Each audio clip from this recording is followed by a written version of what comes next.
দেখো ছেলেটা ঘরে খুবই কান্না করছিল, তো কি করব, ঘরে থাকছিল না, কোনো কাজ করতে দিচ্ছে না। কি করব, তা ভেবেছি ছেলেটাকে চলো একটু বাইরে থেকে ঘুরিয়ে নিয়ে এসি। তাই এসছি ছেলেটাকে ঘোরাতে, এখানে জমিনের কাছেই এসছি। এখানে একটু বালু দেখেছে, ছেলেটা বলছে চলো মা খেলবো খেলবো, বালুতে ঘর বানাবো, খেলবো। ওকে নিয়ে একটু খেলা করছি।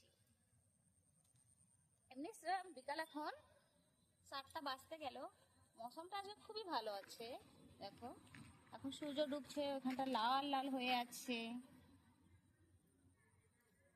তো পুরো একদম হরিয়া, একদম সবুজ সবুজ হয়ে আছে। বর্ষার জল পেয়ে একদম গাছগুলো টকবক টকবক করে সুন্দর হয়ে উঠেছে, দেখতে খুবই সুন্দর লাগছে।